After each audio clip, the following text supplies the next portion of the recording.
Grade 12 physics chapter 9 ပါ exercise 6စလိုက်အောင်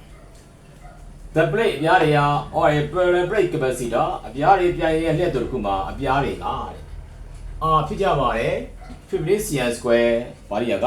space cm square ဘာရိယာလဲ area ဘာရိယာက area က 50 by square လဲ cm square တဲ့ကြောင့် a equal to 50 cm square အဲ့တော့ဘာလဲတွေ့ရမှာ meter square တွေ့ရမှာဆိုတော့ centimeter ကို meter ပြောင်းရင် 10 minus 2 centimeter square meter square ပြောင်းရင် 10 minus 4အဲ့တော့50 into 10 minus 4 par square လဲဆိုတော့ meter square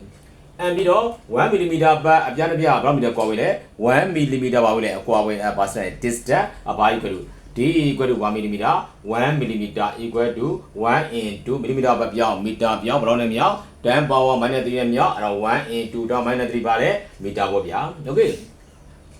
မေကွန်ဘေဘီ what is capacitance ၎င်းရဲ့လက်ဆိုတတိကဘာလဲဘာ question mark c equal to question mark 1တော့က the capacitor ကို is connected ဆက်သွယ်လိုက်မယ်24 volt ပဲဒီ24 volt ပဲနဲ့ဗာလိုက်မယ်ဆိုတော့ဆက်သွယ်လိုက်မယ်ဆိုတော့ဒါဘာကိုပေးတာပွေကိုပေးတာ v equal to 24 volt y is the check on e plate အပြားသမားစီမှာရှိတဲ့ဘာစစ်ကပါလဲလျှက်စစ်ကဘာလဲဆိုတော့ကျွေး equal question mark y the energy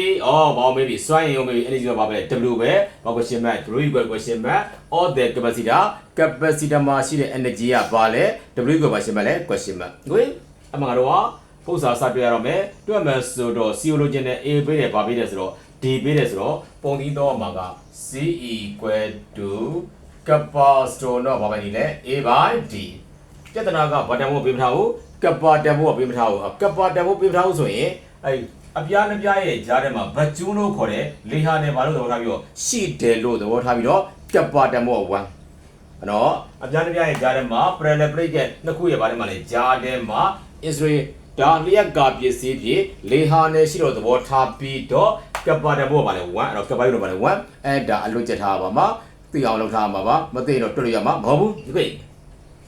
ဘာဆိုတော့ astronaut ကတော့ 8.85 တော့ minus တွေ coulomb square per newton per square လဲ meter square ဒါတော့သူဘာပါပေးမှာပါသူ constant ပေးမယ်လို့ပြောထားတာကိုအဲ့တော့ဒီ constant ဘာပါပေးမှာပါအဲ့တော့ astronaut equal to 8.85 into တော့ minus တွေ coulomb square per newton per meter square okay တော့ကျွန်တော်ပါတယ် c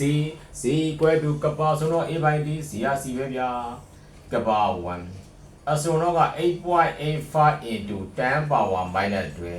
a က 15 into တော့ minus 4 50 into 10 power minus 4 okay တော့ minus 4ပြီးသွားပြီရပြီဘာက d က1 into 10 power minus 3အဲ့ဒါကိုဘာတန်ဖို့လဲ c တန်ဖို့ okay ဆရာတော့ဆရာဒါတော့ဆရာရဲ့အထူးလုပ်လေးပါနော်ဒါဆရာရဲ့အထူးလုပ်လေးနော်ဒီမှာဒါဆရာရဲ့အထူးလုပ်လေးဟုတ်နော် okay ဆိုတော့ဆရာကဆရာအထူးလုပ်လေးရအဖြေကိုရေးလိုက်တော့မယ်နော်ဘာလို့ဆရာလည်းကောက်လို့မနိုင်တော့ဘူး okay အဲ့တော့ c က 4.425 into 10 power minus 11 first okay ပြောရအောင်ဒါဆိုရင်ဗာတန်ဖို့ရသွားပြီ c တန်ဖို့ပါသွားပြီလေရပါ okay အဲ့တော့ဒါဆိုအရာရောက်ကနတစ်လုံးနှလုံးသုံးလုံးလေးလုံးလို့ခေါ်ပါတယ်အရာကနဘယ်လိုလဲလေးလုံးပု္ပ္ပာအဖြစ်တဲ့ကမှာအဲ့လိုမျိုးတသက်ဝါရီနောက်ကပါလာပြီဆိုရင်တသက်နောက်မှာကိန်းကနနဲ့အများကြီးပါလာပြီဆိုရင်ပါလာပြီဆိုရင်တောက်သမီးရောအရာရောက်ကနလေးလုံးသုံးမို့3လုံးပါပြရပါမယ်ထုတ်ပြရပါမယ်နောက်ဘာရှာအောင်မလဲကျူအဲ့တော့ဘာကြီးကွက်တူ c ကွက်တူဘာပါပြီလဲကျူပိုင်းဝီကျူကွက်တူဘာဝီလဲ c ဝီကျူကဘာပဲလဲကျူပဲစီနီယာမှာဟုတ်တယ်ဗျာ 4.425 into 10 power minus 11 into v 24ဘာ equal to u equal to ဘယ်လောက်လဲဆိုတော့ 1.062 1.062 into 10 power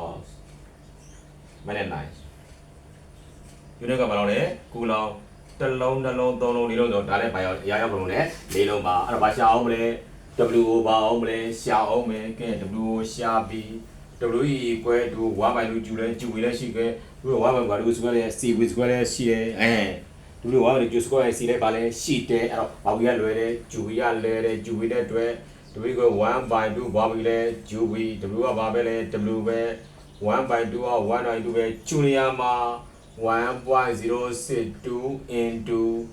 10 power minus 9 into we are 24 by equal to w equal to ရှာပြီးသားရှိပါတယ် 1.27 1.27 into 10 power တဲ့ minus a တဲ့ unit ကပါလေဂျိုးပါဒါသူတို့ကျတဲ့ပါပဲလေအဖြေပဲဒါကြောင့်အရာရောက်ကနေတစ်လုံးတစ်လုံးမလုံးနဲ့3လုံးအဲ့တော့အရာရောက်ကနေဘယ်လုံးလို့3လုံးမလုံးနဲ့4လုံးပါပြီပါထုတ်ပြပါအားလုံးကြမှာချက်တာလွေးစရမ်းပြောကြပါစေဘေးအန္တရာယ်ပေါင်းလဲကင်းဝေးကြပါစေ